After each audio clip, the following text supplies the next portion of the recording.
आज का एक और इंटरेस्टिंग टॉपिक हम पढ़ेंगे जिसे कहते हैं angular projection of projectile. Angular projection बहुत इजी है। आप पाइप लेके पानी ऐसे दे रहे हो, पानी ऐसे जा रहा है, वो भी एंगुलर प्रोजेक्शन है। आप रॉकेट छोड़ते हो दिवाली वाला, वो भी ऐसे जाता है, वो भी एंगुलर प्रोजेक्शन है। ठीक है। और क्या देखते हो, फुटबॉल पे किक मारते हो, फुटबॉल भी ऐसे जाती है, वो भी एंगुलर प्रोजेक्शन है। और आपने एंग्री बर्ड्स तो खेला ही होगा ना, एंग्री बर्ड्स वाला गेम सबने खेला है ना। क्या होता है उसके अंदर बेसिकली प्रोजेक्टाइल ही है।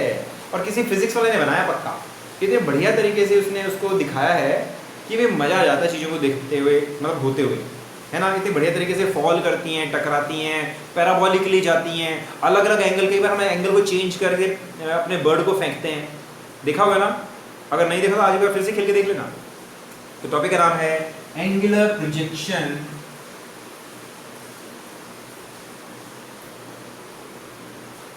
ऑफ बॉडी या प्रोजेक्टाइल ऑफ अ प्रोजेक्टाइल।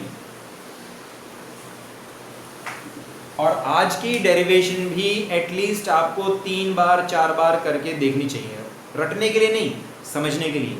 नई चीजें दिमाग में सेटल देर से होती हैं। तो देखो, हम बॉडी को, यह है हॉरिजॉन्टल, यह है हॉरिजॉन्टल और यह है वर्टिकल, इसे कहते हैं वर्टिकल। हम अपनी बॉडी को किसी एंगल पर फेंकेंगे, जैसे जेवलिन को फेंकते हैं, जेवलिन को फेंकते हैं, है ना। तो उसके अंदर हम किसी बॉडी को ऐसे किसी एंगल पर थ्रो करते हैं और हमारी बॉडी इस तरीके से ऊपर जाती है और नीचे वापस आ जाती है और किसी पॉइंट पर जाकर के फॉल करती है। ये है एंगुलर प्रोजेक्शन, क्योंकि हम हॉरिजॉन्टल से किसी एंगल पर बॉडी को फेंक रहे हैं। This is also motion in a plane. इसके अंदर भी हम वही कॉन्सेप्ट यूज करेंगे। क्या? मोशन एक्स एक्सिस में अलग होगा, वाई एक्सिस में मोशन अलग होगा। एक्स एक्सिस मोशन कैसा हो रहा है? एक्स एक्सिस मोशन हमारी बॉडी सीधी जा रही है। वाई एक्सिस में कैसा हो रहा है? हमारी बॉडी ऊपर गई और नीचे आ गई। हमारी बॉडी ऊपर गई, वाई एक्सिस बेसिकली ये तो है, हमारी बॉडी ऊपर गई और नीचे आ गई और एक्स एक्सिस में आगे चली गई। बॉडी एक ही है, ये मत भूलना। बॉडी तो एक ही है, लेकिन उसको 2 पार्ट्स में ब्रेक किया है, क्योंकि ऊपर ले जाने वाली वेलोसिटी अलग है और आगे ले जाने वाली वेलोसिटी अलग है। कैसे? ऐसे, जैसे आप बॉडी को ऊपर फेंकते हो तो आपकी बॉडी ऊपर जाएगी और नीचे आ जाएगी। आप बॉडी को ऐसे फेंकते हो प्लेन सरफेस पे तो वो आगे ही जाएगी, लेकिन आप तिरछा फेंकोगे तो ना केवल वो ऊपर जाएगी, वो आगे भी जाएगी, है कि नहीं। इसीलिए हम मोशन अलोंग एक्स एक्सिस अलग से ट्रीट करेंगे और मोशन अलोंग वाई एक्सिस को अलग से ट्रीट करेंगे। ये बात समझ में आई? मोशन एक्स एक्सिस का अलग से स्टडी करेंगे, वाई एक्सिस का अलग से स्टडी करेंगे। अब मैंने आपको रेजोल्यूशन वाली बात बताई ना। अगर हम अपनी बॉडी को u वेलोसिटी से किसी एंगल पर फेंकते हैं तो इस वेलोसिटी का कुछ हिस्सा x डायरेक्शन में चलने में हेल्प करता है, कुछ हिस्सा y डायरेक्शन में चलने में हेल्प करेगा। एक कंपोनेंट y के अलोंग लेके जाएगा, एक कंपोनेंट x के अलोंग लेके जाएगा। दोनों कंपोनेंट एक दूसरे के इंडिपेंडेंट होंगे और दोनों को कौन रिलेट करेगा? दोनों को कौन रिलेट करेगा? टाइम रिलेट करेगा। समझ गए? तो हमारी इस वेलोसिटी का कितना हिस्सा बॉडी को x डायरेक्शन में लेके जाएगा, उसे कहेंगे कौन सा कंपोनेंट? x component. तो ये कहलाएगा u cos थीटा। बोलो है कि नहीं? u cos थीटा काम आई ना नॉलेज? अभी भी हमने जो सवाल करे थे वो नॉलेज काम आई। u का कंपोनेंट u cos थीटा और दूसरा कंपोनेंट है y डायरेक्शन में और वो होगा u sin थीटा। तो ये होगा u sin थीटा। समझ गए? ये है इनिशियल वेलोसिटीज बॉडी को फेंकते समय। Initial velocity along the X axis, initial velocity along the Y axis. इस ऐसे क्वेश्चन में हमें करना क्या होता है? ऐसे क्वेश्चन में हमें निकालनी होती है रेंज। भाई हमारी बॉडी कितनी दूर जाके गिरेगी, कितनी हाइट तक जाएगी, मैक्सिमम हाइट कितनी होगी, कितनी देर में जमीन पर वापस आएगी, टाइम ऑफ फ्लाइट। समझ गए? और किसी भी समय वेलोसिटी क्या होगी, किसी भी समय वेलोसिटी क्या होगी, यानी एक्स एक्सिस की वेलोसिटी और वाई एक्सिस की वेलोसिटी दोनों का रिजल्टेंट। ये चार चीज करेंगे हम लोग। क्या क्या? रेंज निकालेंगे, कितनी दूर जाके गिरी, हाइट, मैक्सिमम कितनी हाइट तक हमारी बॉडी जाती है, टाइम ऑफ फ्लाइट, कितने टाइम में ज़मीन पर वापस आती है, and velocity at any instant, और किसी भी समय पर उसकी वेलोसिटी क्या होगी। ये चार चीज़ हम करने वाले हैं। क्लियर? ओके। अब जैसे मैंने कहा कि एक्स एक्सिस का मोशन वाई एक्सिस के इंडिपेंडेंट लेकर के चलेंगे, इसका मतलब क्या हुआ? इसका मतलब हम दोनों की इक्वेशन अलग अलग रखेंगे। ठीक है, चलो अब तुम्हें थोड़ा सा साथ साथ मेरे साथ साथ करना है, समझना है और गेस करना है। तो for motion along X axis, और यहां लिखेंगे for motion along Y axis, और हम बात कर रहे हैं पूरे मोशन की, यानी हमारी बॉडी जमीन पर आ गई है और जमीन पे आने में उसको टाइम लगा है कैपिटल टी, कितना टाइम उसको लग गया है। समझ गए? तो हम इक्वेशन यूज करेंगे s is equal to u t plus half a t square. यहाँ पर भी हम लिखेंगे s is equal to u t plus half a t square, क्योंकि हम x डायरेक्शन की बात कर रहे हैं तो sx initial velocity along the x axis, acceleration along the x axis, displacement along the y axis, क्योंकि y एक्सिस की बात कर रहे हैं, initial velocity along the y axis and acceleration along the y axis. समझ गए? अच्छा, हम बात कर रहे हैं हमारी बॉडी यहाँ से चल करके यहाँ पर आती है, तो x डायरेक्शन में कितनी डिस्प्लेसमेंट हुई, x डायरेक्शन में इतनी डिस्प्लेसमेंट हुई, और ये किसके इक्वल है? ये तो रेंज के इक्वल है। So Sx is equal to range r, and what is initial velocity along the x axis? ये कितना था? ये u cos थीटा है ना। तो initial velocity along the x axis is u cos theta, और यहां पर कितनी देर में आई? यहां पर आई टाइम t में, t टाइम में आई। समझ गए? And what is acceleration along the x axis? Acceleration along the x axis 0 है ना, so acceleration is 0 t square, capital T square ले लो, तो हमें मिला r is equal to u cos theta into t। अगर आप ध्यान से देखो तो स्पीड इनटू टाइम है, this is nothing but speed into time. x direction में तो एक्सेलरेशन नहीं है, इसलिए एस डी टी वाला फॉर्मूला लग गया, distance is equal to speed along the x axis into time, तो ये आ जाएगा।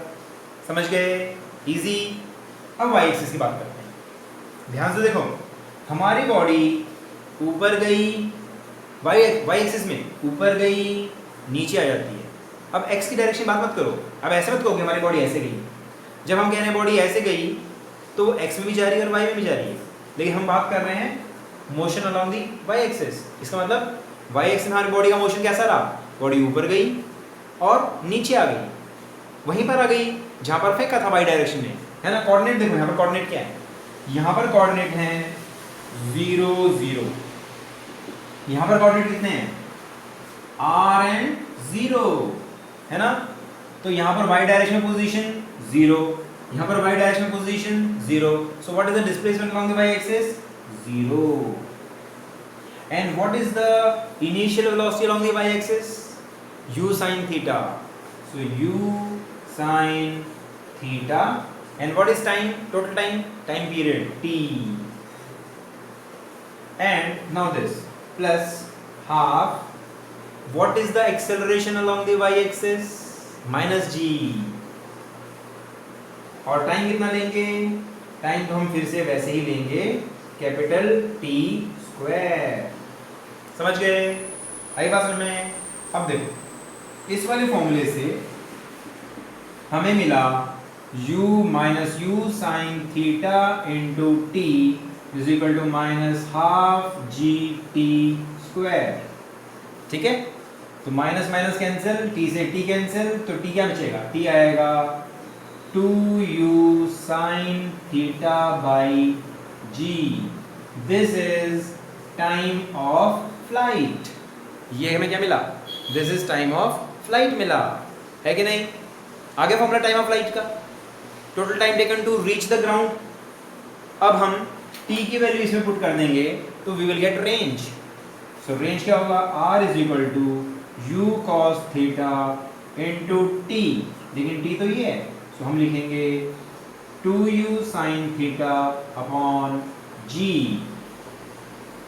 तो सॉल्व करके क्या मिला, सॉल्व करके मिला 2u square sin theta cos theta upon g, है कि नहीं। अब इसको क्या करेंगे, फिर से देखो r इज इक्वल टू, देखो u स्क्वायर एंड कट तो नहीं रहा, चलो मैं इसको यहां लिखता हूं, बाकी चीज़ मिटा देते हैं इधर।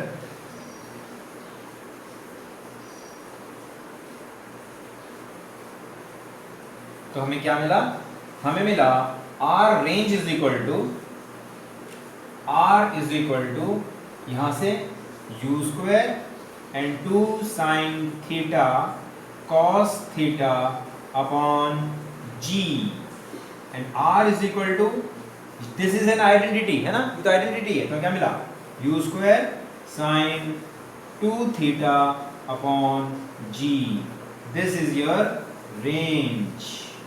ये आ गई हमारे पास रेंज।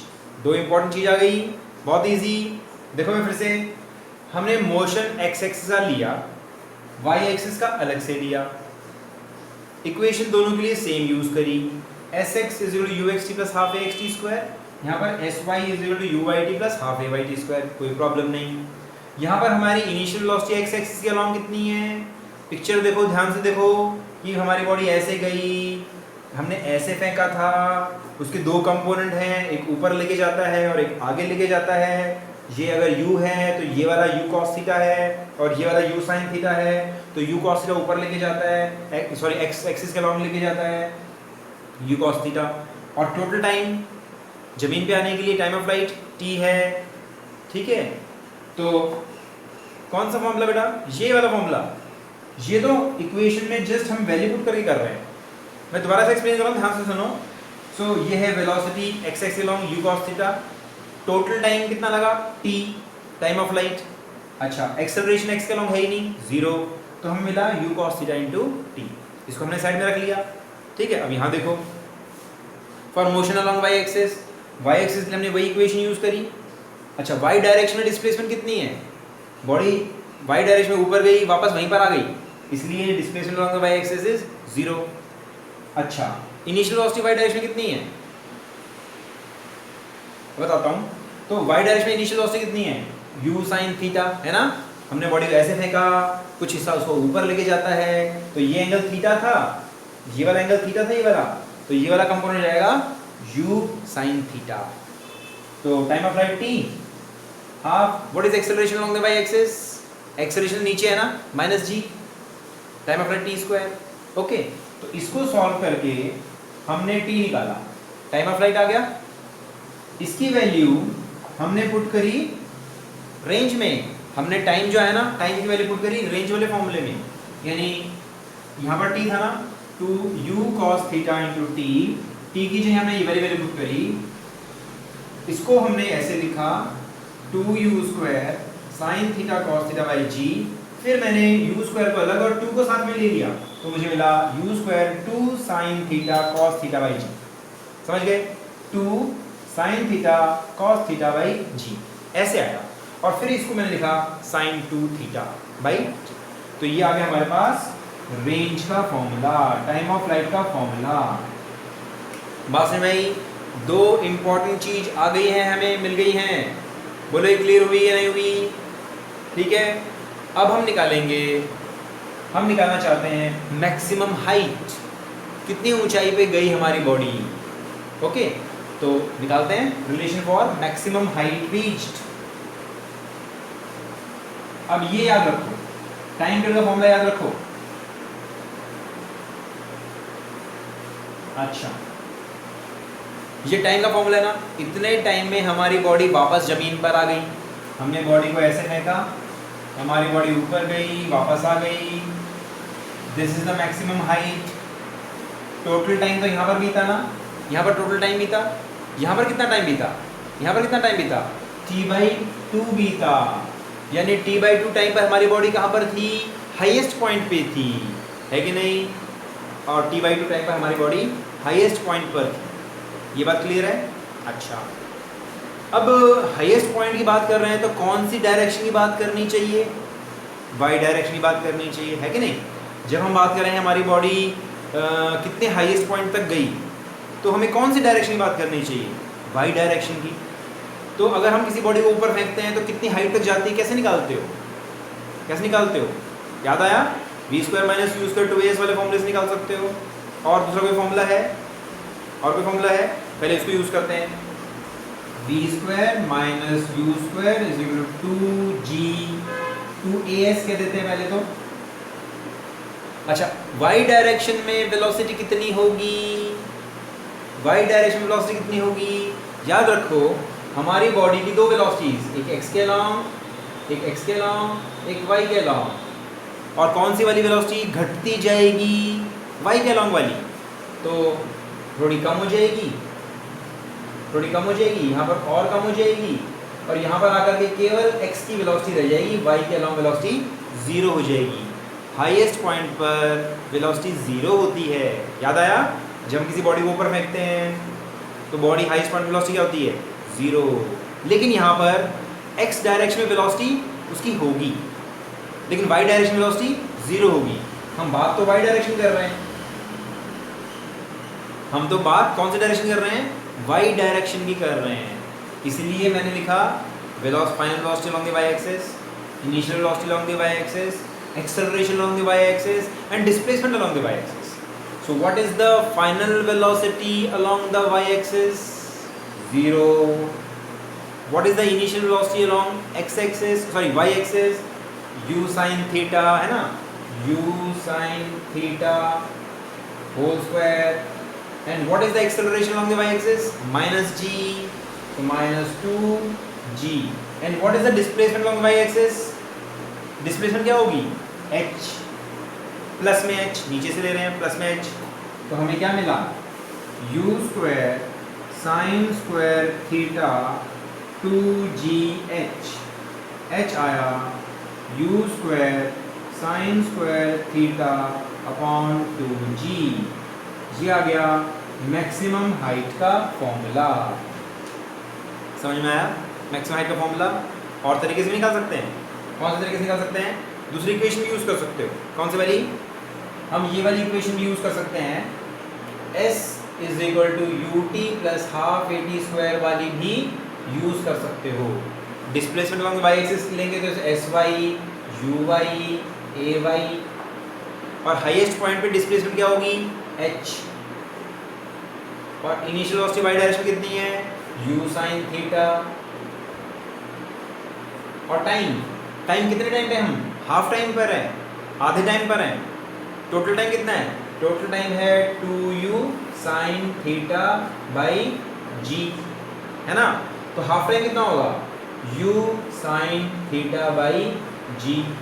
तो हाफ टाइम पर हाइट होगी h, तो हाफ टाइम की वैल्यू पुट कर दो, u sin theta by g minus ये चीज हाफ, एक्सेलरेशन कितनी है, g, t मतलब ये वाला u sin theta by g का होल स्क्वायर। समझ गए। और इसको हम क्या करेंगे, इसको ऐसे लिख सकते हो, h =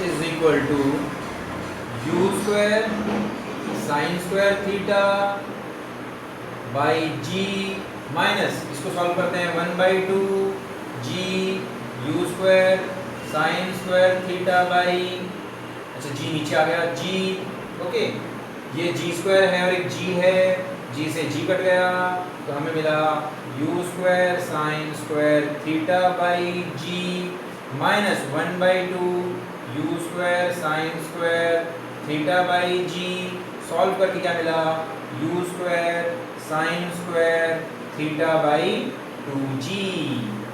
ये तो वही आ गया है ना, कौन सा वाला formula, u square sine square theta by 2g। किसी भी तरीके से निकाल सकते हो, एक बार समझ में आना चाहिए। बोलो क्लियर है सभी को? Is it clear to all of you?